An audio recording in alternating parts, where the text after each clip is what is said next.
Bom, boa noite. Vamos iniciar então mais um estudo do Evangelho de Mateus. Nós estamos atualmente no capítulo 18 do Evangelho de Mateus, versículos entre 1 e 5. Essa é a passagem que a gente iniciou anteriormente, né? Já fizemos o primeiro versículo, um episódio com o primeiro versículo, abordando ele, e agora nós vamos dar continuidade para o estudo. Antes da gente avançar, né, no entendimento dessa passagem, é importante que a gente faça um resumo do que já foi visto, né? A passagem, ela descreve o momento em que os discípulos cercam Jesus com um questionamento provocativo. E um questionamento desafiador. Imagino que era o maior desafio do grupo naquele momento, né? Tentar encontrar coerência na existência daquele grupo, com aquela proposta de vida, porém, ainda interagindo, ainda se relacionando com o restante da sociedade, cujos padrões, os critérios de vida eram outros, né? Então, eu imagino que não foi uma tarefa muito fácil para esses 12 se equilibrar entre aquilo que Jesus propunha como uma experiência comunitária e aquilo que eles encontravam quando iam na sinagoga, quando iam na feira, quando iam interagir com a família, nos seus lares. Enfim, foi um grande desafio para eles. Uma das incógnitas, um dos questionamentos, né, mais vibrantes deles eram com relação à ordem social. E a pergunta básica numa ordem social é quem é o maior, quem é o menor.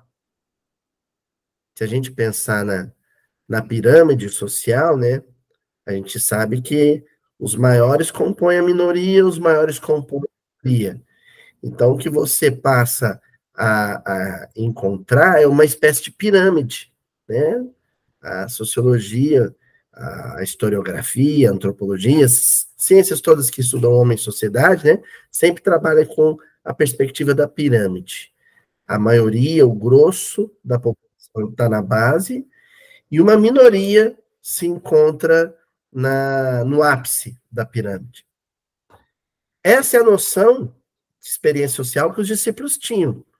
E eles querem saber de Jesus se isso vale também para o reino de Deus. Se isso vale também para a nova sociedade, a nova comunidade que Jesus tinha para oferecer para eles. Na hierarquia romana, na hierarquia da sociedade judaica, você tinha uma minoria no topo, uma maioria na base. E eles eram bem cientes de que eles faziam parte da base da sociedade, né, da época. Eles eram aquela maioria que está no alicerce da pirâmide. Eles não pertenciam à minoria de clérigos, né, de doutores, rabinos, não pertenciam à minoria de governadores, senadores romanos. Eles não faziam parte desse grupo. Por isso que eles fazem a pergunta: no reino de Deus, Senhor, quem é o maior de todos e quem que é o menor? O que nós fizemos?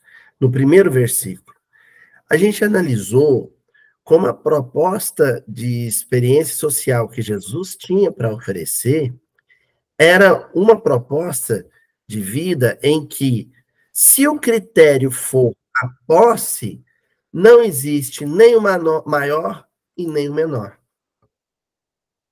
Foi isso que a gente analisou no primeiro episódio, na primeira análise. Se o critério de diferenciação, de determinação, for a posse, então no reino de Deus não vai existir o maior e não vai existir o menor. Por que isso? Porque no reino de Deus não existe a posse. Nessa nova sociedade de Jesus, que não é um lugar circunscrito, não é uma região geográfica, e nem é um quando, nem é um tempo específico.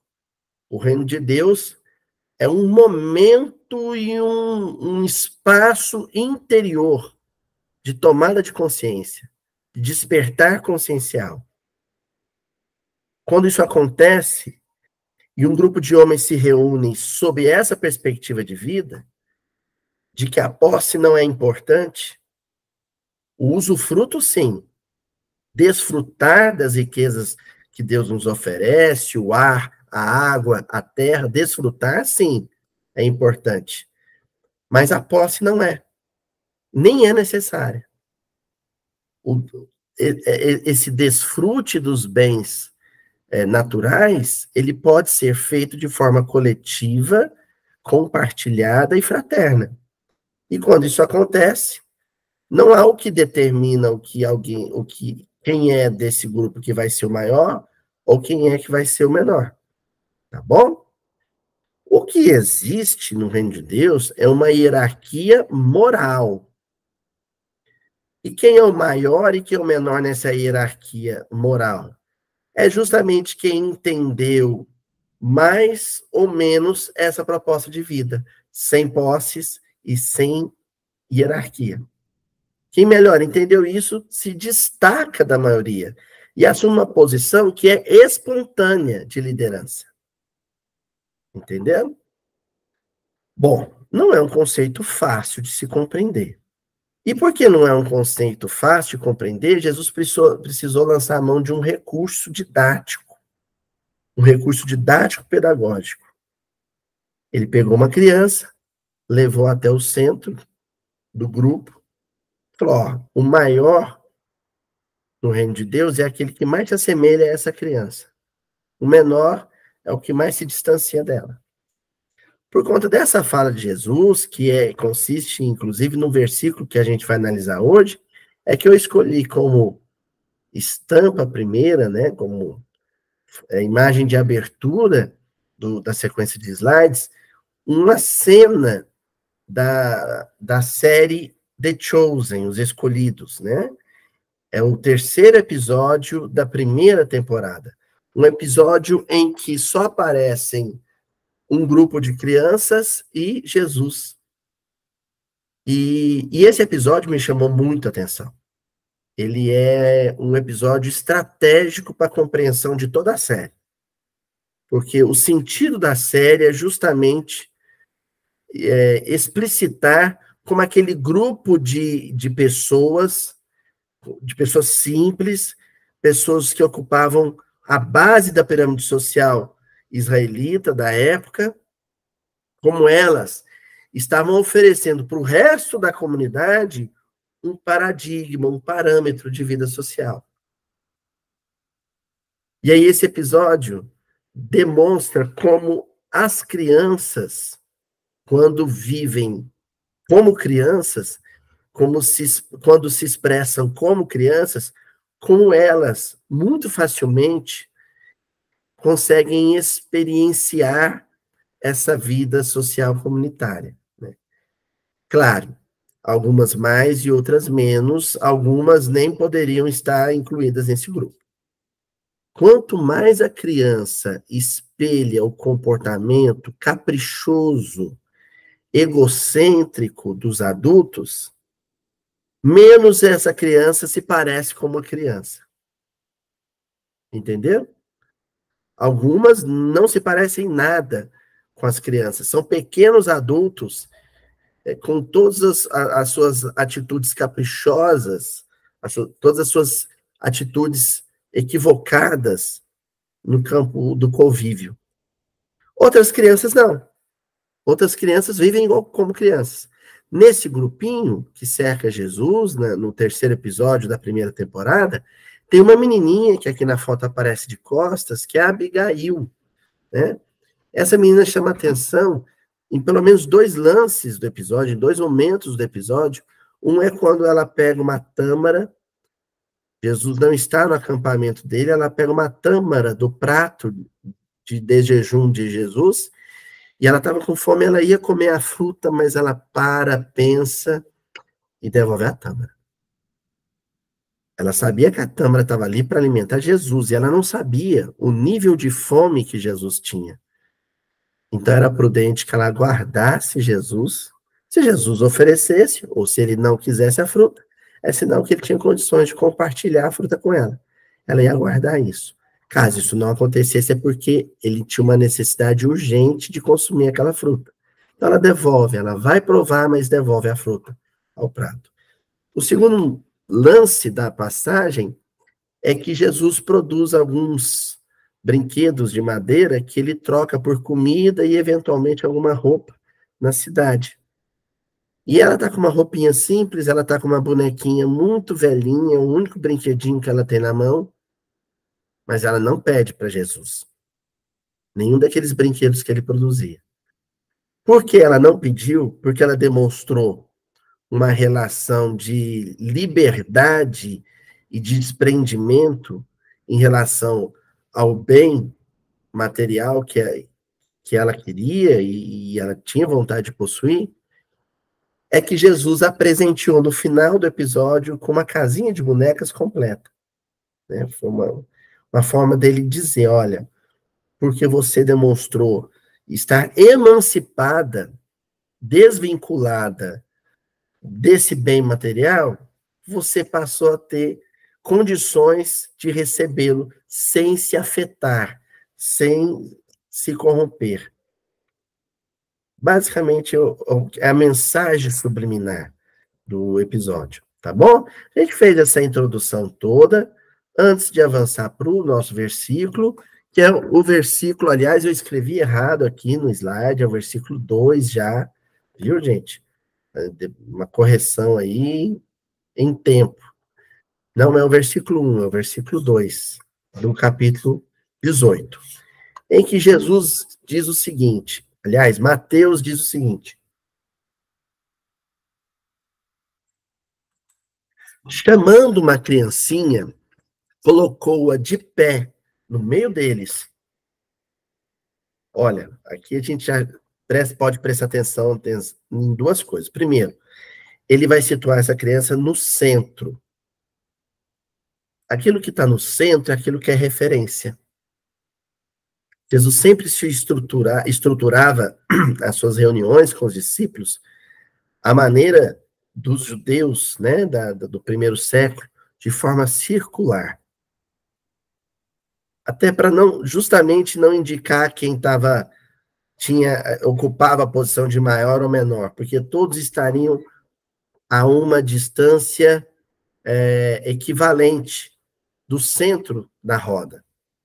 Porque é importante mesmo é o que tiver no centro da roda. E aí Jesus coloca no centro da roda a criança. E ele coloca no centro da roda para que ela fosse observada e ao oferecê-la como parâmetro, como paradigma de existência, é que ele começa a discorrer sobre aquilo que foi perguntado, quem é o maior, quem é o menor no reino de Deus, tá bom? Outra coisa que eu quero chamar a atenção é que a criança fica de pé, e a gente já estudou em vários episódios que a postura de pé, a referência à postura do personagem que aparece no versículo, indica a sua postura não física ou motora, mas a sua postura espiritual. O de pé quer dizer verticalizada, né? Em movimento potencial ascensional, rumando para Deus. Como crescem as plantas, né? Então, a postura verticalizada dessa criança é absolutamente em função da sua postura em relação à vida na sociedade, né? O que a gente pode dizer sobre uma criança em relação à posse e em relação à hierarquia? A criança, quando vive como criança, vamos enfatizar isso mais uma vez, quando ela vive como criança, ela faz distinção entre quem possui e quem não possui? Essencialmente, não. Ela tem noção de valores, de patrimônios? Em essência, não tem. Portanto, ela faz acepção de pessoas, ela faz distinção entre as pessoas, reconhecendo esse é importante, aquele não é? Também não. Então, essa espontaneidade da criança e a maneira autêntica e socialmente benéfica com que ela se relaciona com os pares é fonte de inspiração para qualquer adulto. Bom, pois bem, O texto principal para abordar esse fragmento do versículo que a gente pôs em destaque, que é a palavra criança, sem sombra de dúvida, é a obra básica, né? É o capítulo 8 da obra básica, bem-aventurados os que têm puro coração, itens 3 e 4.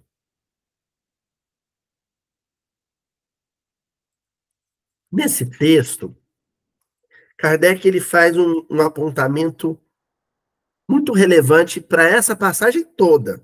Então, esse texto e esse trecho que eu selecionei não é para comentar só o versículo de hoje, é para comentar a passagem todinha. Kardec diz assim: a pureza de coração é inseparável da simplicidade e da humildade. Pois bem, o simples é o contrário do complexo. Tem um ditado africano que eu aprendi com a minha amiga Clarissa Paz, né? Uma das dirigentes do trabalho do projeto Nação Ubuntu, lá no Malawi, né, pela Fraternidade Sem Fronteiras, e ela me passou esse ditado africano que é assim: sozinho a gente vai rápido, acompanhado a gente vai longe. Então, a vida egoísta, a vida autocentrada é complexa.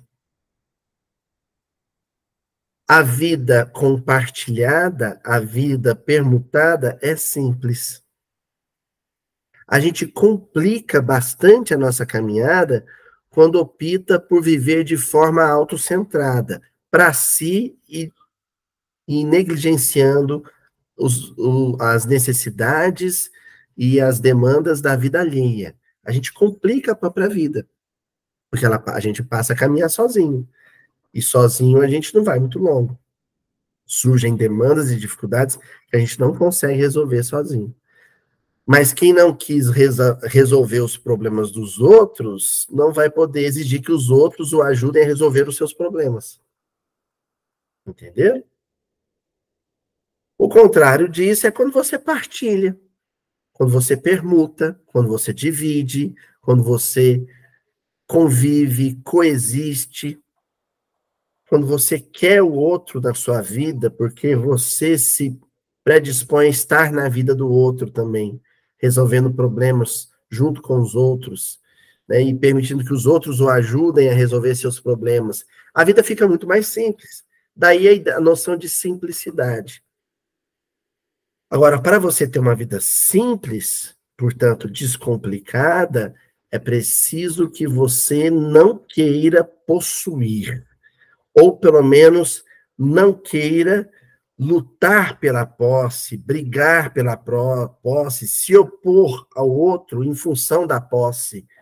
Essas posições de disputa, essa posição ou essa postura competitiva que prega a nossa sociedade para que você ocupe um lugar ao sol, o que equivale a dizer? Para que você tenha acesso aos bens que deseja possuir, essa postura é contrária da simplicidade, né?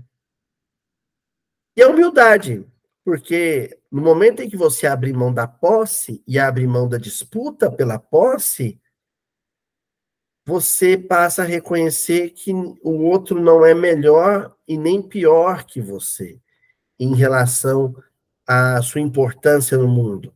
Ele é igual. Ao reconhecer isso em relação ao outro, você descobre algo sobre você. Deus te ama e criou o mundo para você, tanto quanto ama e criou o mundo para o outro. Essa consciência recebe um nome de uma virtude, a humildade. Por isso, Kardec inicia dizendo isso. A pureza do coração, ela não se separa nem da simplicidade de vida e nem da visão humilde da sua relação com o outro, né? E ele continua, exclui toda a ideia de egoísmo e de orgulho, olha, o contrário do anterior. O egoísmo como contrário da simplicidade e o orgulho como contrário da humildade. Por isso é que Jesus toma a infância como emblema dessa pureza, do mesmo modo que a tomou como da humildade. Então, a criança, ela se torna um emblema, uma referência, um paradigma, e sugere essas duas virtudes, simplicidade e humildade. Tá bom? Bom, sabendo disso, a gente avança utilizando um texto de Emmanuel, que está no livro Ideal Espírita, chamado Sejamos Simples. Olha, sejamos como as crianças. E aí, no capítulo 30, Sejamos Simples, o Emmanuel diz assim: no período infantil, encontramos as provas irrecusáveis de que as almas possuem no âmago de si mesmas as condições potenciais para a angelitude. Então, o que vai caracterizar a vida de um anjo? A simplicidade e a humildade. Quem busca viver tal qual as crianças, potencialmente, já se predispõe a ter uma vida angelical. Isso equivale a dizer que a simplicidade e a humildade são duas virtudes que te desloca da humanidade, no sentido de estágio evolutivo hominal, em direção à angelitude, que é o estado evolutivo angelical. Quem é o anjo? E aí, só para a gente compreender esse conceito melhor, quem que é a Alcione Villamil, lá do livro Renúncia?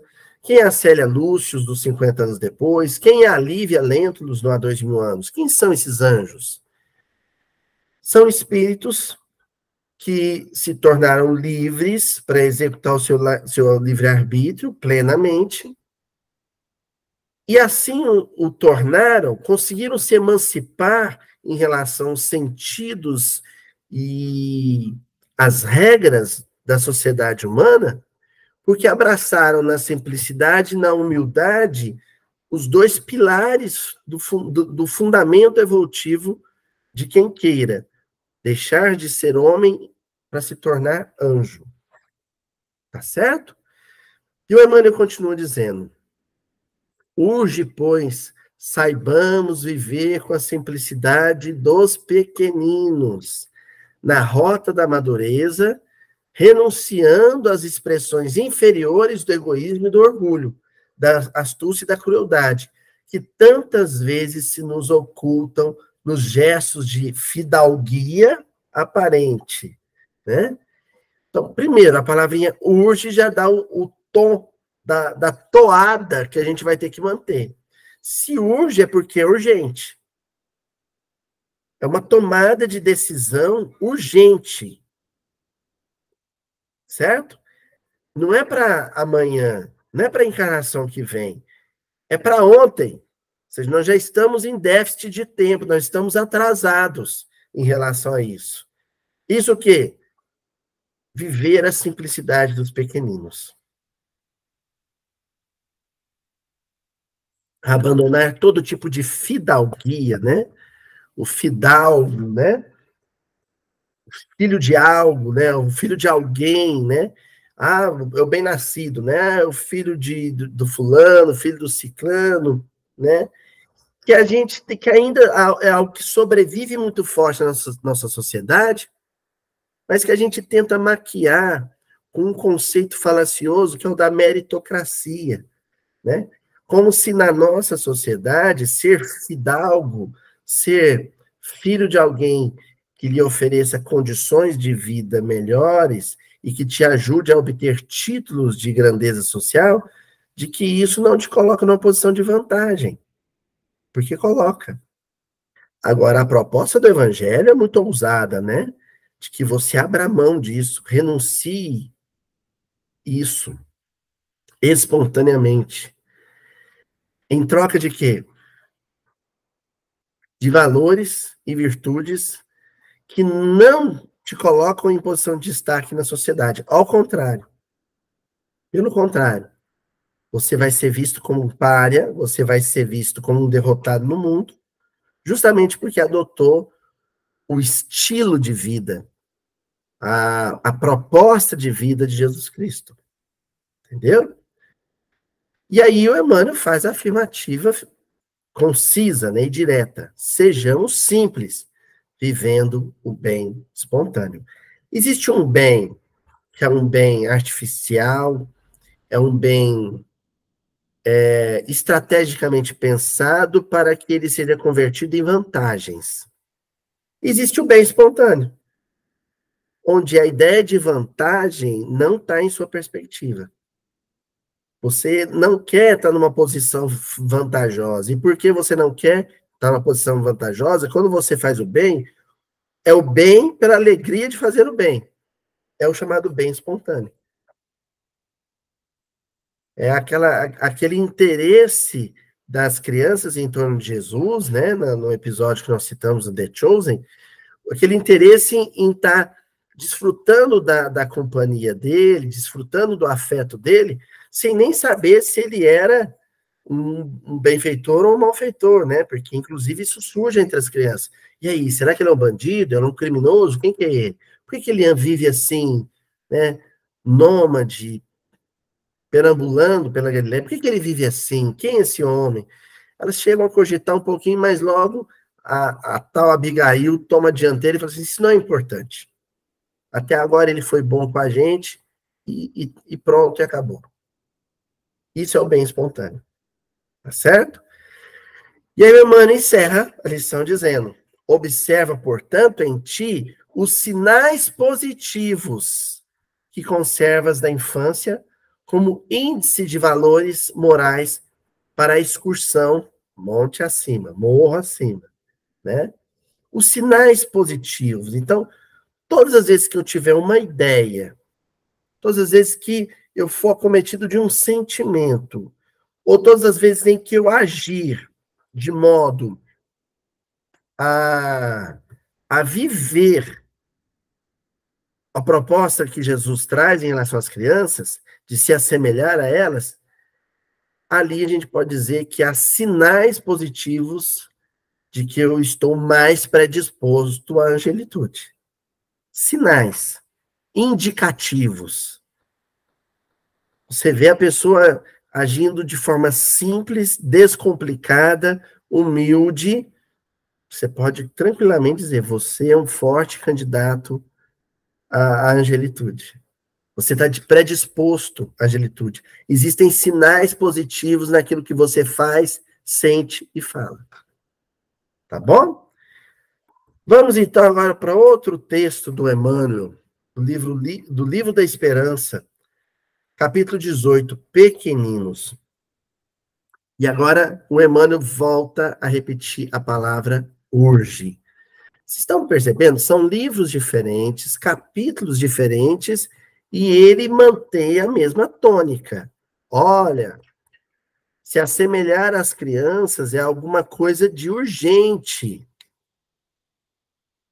Se você tem uma criança por perto, se você tem uma criança a ser observada, começa a reparar nela, na espontaneidade dela, na simplicidade dela. Analisa de que maneira você pode ajustar, adaptar a simplicidade dela às exigências de uma vida adulta e vai viver. Busca viver dessa maneira o quanto antes. Urge, entretanto, assegurar o porvir, a esboçar-se impreciso no mundo ingênuo da infância. Ah, mas é ingenuidade. A criança, na verdade, ela depois vai crescer, ela vai adquirir a malícia do adulto. Isso já não é problema seu. Mas enquanto ela vive como criança, a própria condição de esquecimento do passado, né, em que o espírito está mais entregue às suas bases humanas mais precisas, né? Ali você já tem o que a gente, no slide anterior, o Emmanuel estava chamando de sinais positivos, né? E aí o Emmanuel acrescenta, abandonar pequeninos ao léu na civilização magnificente da atualidade é o mesmo que levantar soberbo palácio, farto de viandas, abarrotado de excessos e faiscante de luzes, relegando o futuro dono ao relaxamento e ao desespero fora das portas. Então, vamos analisar essa imagem que o Emmanuel cria, né? Essa figuração que ele cria, né? Quando você permite que uma criança deixe de ser criança, quando você não age como pai, como irmão, como tio, como avô, no sentido de reforçar na personalidade dela os valores da infância e deixar que ela cresça, que ela adquira a experiência de vida natural que a vida adulta traz, mas conservando, né, a criança interior, né, tem aquela música Bola de Meia, Bola de Gude, bonito, né, bonita, do Fernando Brant com o Milton Nascimento, né, há um menino, há um moleque morando sempre no meu coração, toda vez que o adulto balança, ele vem para me dar a mão, olha que coisa linda. Todas as vezes que o adulto tenta ser egoísta, tenta ser ambicioso, orgulhoso, ou seja, complicar a própria existência, existe uma criança interior que tem que aflorar. E que vai aflorar mais ou menos, de forma mais ou menos fluida, segundo a educação que recebeu. Olha, gente, educar é mais do que dar bronca quando o menino é egoísta. Educar é aplaudir quando ele for altruísta. Educar é mais do que reprimir a agressividade dele. Educar é aplaudir e estimular e vibrar quando ele for terno e amistoso. Então a gente não pode abandonar essa infância ao léu, porque senão vai ser a mesma coisa de você deixar à mercê do ladrão um tesouro. Correto? E continua Emmanuel no livro da Esperança. É preciso observar que, segundo os princípios da reencarnação, os meninos de hoje desempenharão amanhã, junto de nós, a função de pais e conselheiros, orientadores e chefes. E vai ser melhor para o mundo que, de repente, ele se torne um presidente menino, um patrão menino, um professor menino, um médico menino, um pai de família menino. Em que sentido? Ele cresça, adquira a experiência do mundo, se desenvolva cognitivamente, mas conservando a espontaneidade e a simplicidade do menino. Não nos cansemos, pois, de repetir que todos os bens e todos os males que depositarmos no espírito da criança ser-nos-ão devolvidos. Claro, se eu estiver aqui para conviver com o adulto em que aquela criança vai se tornar, eu vou conviver com um adulto que tem as características que eu imprimi na criança. Então, às vezes, os pais se queixam do filho adulto, que às vezes é negligente, às vezes abandona, né? O pai mesmo, deliberadamente ignora o pai, que é frio com o pai, ou que é grosseiro com o pai. Convém que o pai faça um autoexame, né? O pai e a mãe façam um autoexame e pensa, nossa, qual a minha parcela de responsabilidade? Culpa não é legal. Mas qual a minha parcela de responsabilidade nos valores que esse adulto revela hoje? Onde é que eu estava quando ele era criança? O que eu fiz para que ele conservasse a simplicidade, a espontaneidade da criança? Pode ser que a consciência responda que você era um pai ausente, era uma mãe ausente. Correto? Vamos avançar então agora para o capítulo 2 do livro Perante Jesus. Simplifiquemos. Agora o Emmanuel está falando no imperativo. E aí ele já apareceu aí a palavra urge. Então, simplifiquemos. E é possível completar urgentemente. Depois das considerações por nós tecidas em torno da fortuna amoedada na terra, examinemos aquela riqueza de inutilidades que todos devemos alijar a fim de entrarmos na posse dos tesouros do Espírito. Guardem essa expressão, hein? Riqueza de inutilidades. Por toda parte vemos o excesso de particularidades e bagatelas, de caprichos e ilusões, que absorvem o tempo e desfiguram a vida. Então, olha só, algo que eu queira adquirir, em termos de bem material ou bem espiritual, a aquisição desse bem deve ser seguido de um questionamento.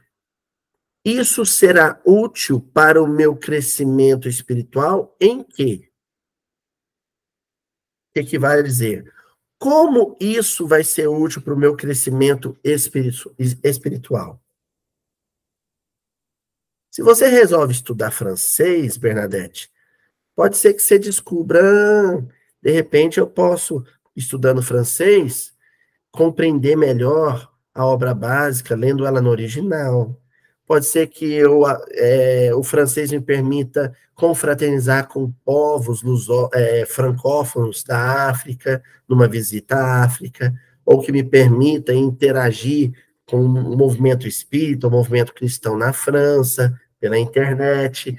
Então, há um ganho espiritual em decorrência de um ganho cognitivo, certo?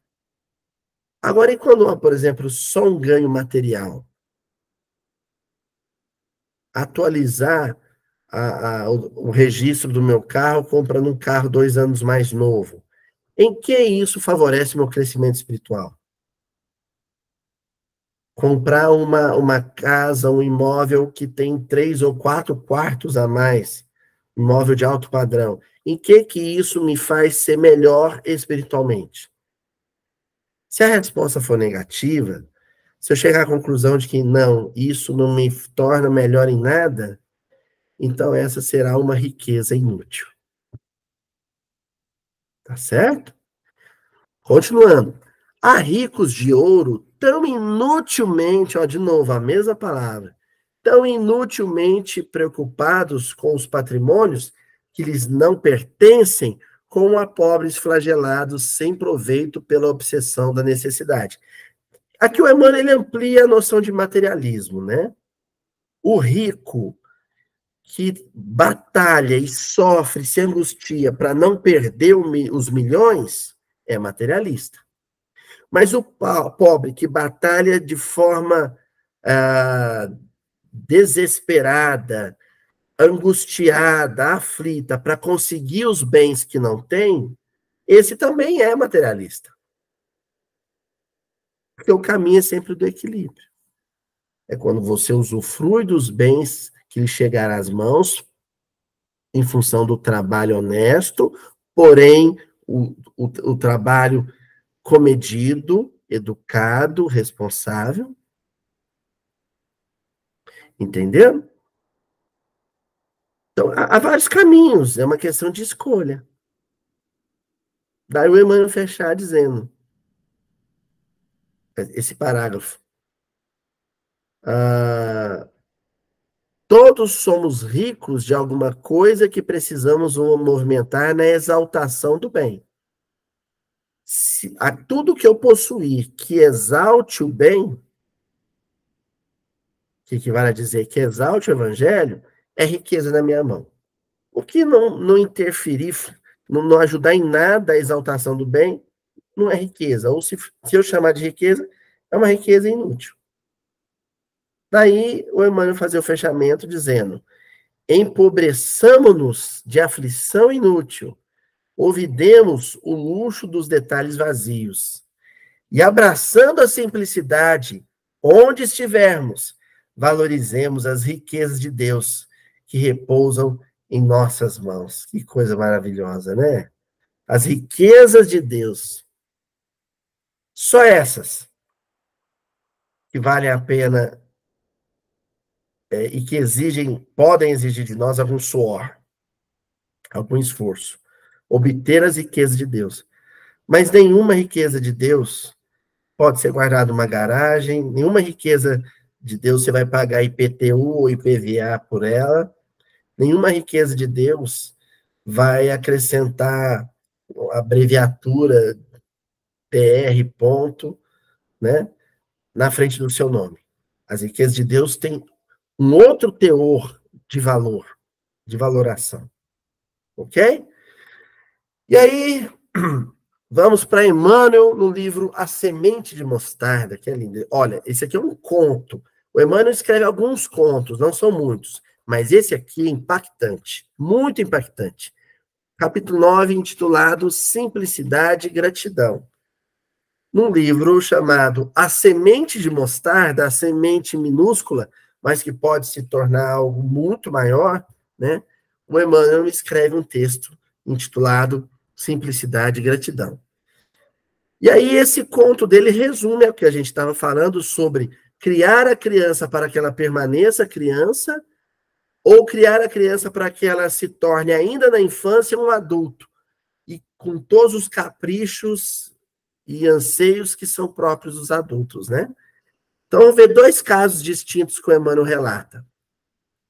Um pai muito rico, ao morrer, deixou imensa fortuna para 4 filhos, que para logo se engalfinharam em rixas e discussões, chegando mesmo ao homicídio. Essa é a primeira família. Os primeiros 4 filhos do primeiro pai. Agora vamos avançar.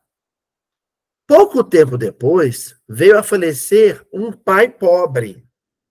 Então, o primeiro pai era muito rico. Esse agora é pobre.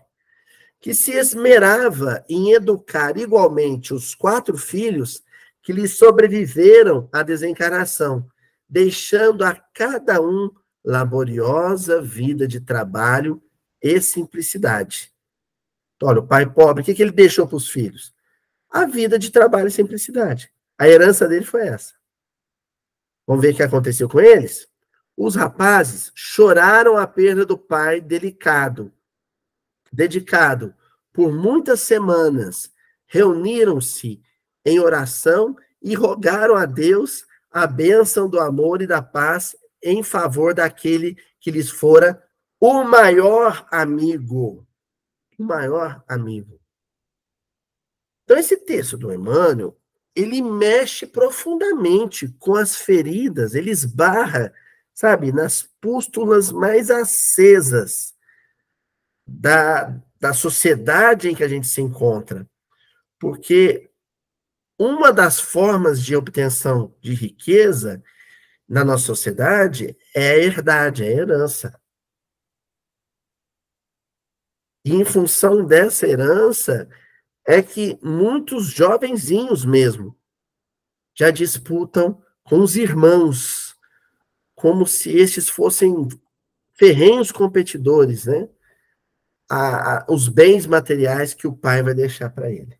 Né? Então é emblemático, isso a gente vê o tempo todo, todos os dias a gente vê situações em que os filhos, né, combatem como gladiadores em arena, para levar alguma vantagem sobre o irmão na obtenção da herança paterna. Enquanto uma família marcada pela simplicidade, né, tem um outro destino. Dá para si um outro destino. Os irmãos permanecem amigos. Ok? E aí a gente fecha aí com uma frase do Gonzaguinha, né, o filho do rei do Baião, Luiz Gonzaga, o Luiz Gonzaga Júnior, compositor Gonzaguinha, de tantas canções também, lindíssimas, tão bonitas às vezes quanto a do próprio pai. E uma delas, ele diz assim: ontem um menino que brincava me falou que hoje é semente do amanhã, né? E eu tenho aprendido muito com meu filho, Francisco, que aparece aí na foto, abraçado com a maninha, a Ila, né? A Ila Pinheiro. E eu trouxe essa foto para contar uma história curiosa, né? Outro dia no centro eu contei para a turma, no salão, um dos vários episódios divertidos dele com a sua maninha, né? O Chico, ele chama a irmã Ilha de maninha, né? Como a gente faz, ele vê a gente chamando e chama também ela de maninha, né? E agora, recentemente, a Ilha teve alguns dias aqui descansando, né, em Uberaba, e essa foto, inclusive, é lá no Memorial Chico Xavier, né?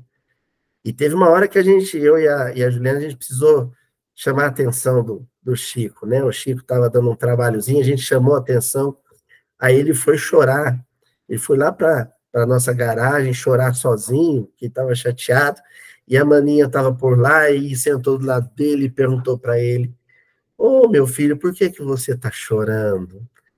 Aí ele chorando, falou: porque o meu pai e minha mãe brigou comigo e eu tô achando que eu sou um mau menino, porque meu pai e minha mãe brigou comigo. E aí a Ira falou: mas não chora assim, olha, Maria uma vez precisou brigar com Jesus também, precisou chamar a atenção de Jesus. O Chico, que é um grande fã do The Chosen, acompanha os episódios do The Chosen, arregalou um olhão e falou assim: o quê? Como se fosse um bafão, né? Uma fofoca. Maria teve que chamar a atenção de Jesus. E aí a irmã Ilha foi dizer para ele: claro, Jesus se perdeu dela e de José no meio da multidão em Jerusalém. E aí Maria teve que ir atrás de Jesus e quando encontrou com Jesus falou: você nunca mais faça isso. Aí o Chico falou: e o que Jesus fez? Ele obedeceu, ele nunca mais, mesmo adulto, saiu de perto da mãe sem dizer para onde ia, sem dizer onde estava. É claro que a mana, ela deu uma aliviada para Maria e para José e carregou a tinta, né, no constrangimento de Jesus. Porque a ideia dela era secar lágrimas, né? Era interagir com aquele problema que, aos olhos da irmã Ilha, não era um problema menor. Uma criança de 5 anos chorando porque o pai e a mãe deu uma bronca. A gente tem a mania de olhar com algum desdém, né? Isso é coisa de criança. Não, isso é uma. Para ele, aquilo é sério, ele estava sofrendo. E ela teve sensibilidade para perceber isso, sentou do lado dele e confortou ele, conversou com ele de forma carinhosa, né? No final, os dois estavam abraçados, ele já tinha parado de chorar. E eu contei essa história porque isso ilustra o que Jesus disse quando ele fala que o reino de Deus é para aqueles adultos que se assemelham às crianças. A irmã Ilha se fez criança, se fez uma coleguinha do Chico, né? Naquele momento, para aproximar, para tornar próxima a relação dela com ele. É disso que a passagem está falando, né? Nesse momento, ela foi grande quando ela quis ser pequena. Tá certo? Então fica aí o exemplo da irmã Ilha, né, consolando o seu amigo Chicão, e na semana que vem, no próximo episódio, a gente dá continuidade nessa mesma linha de análise, né? Quem é o maior no reino dos céus e quem é o menor no reino dos céus. Tá certo? A gente já sabe o referencial de Jesus. O maior no reino dos céus, o maior no reino de Deus, é aquele que mais se assemelha à simplicidade e à espontaneidade de uma criança. Ok, gente? Tudo bem? Bom encontrar com vocês, hoje pelo Meet, hoje eu estou tendo que fazer aqui de casa, né? E um abraço para o pessoal da internet também. Até a próxima reunião. Beijão para todo mundo.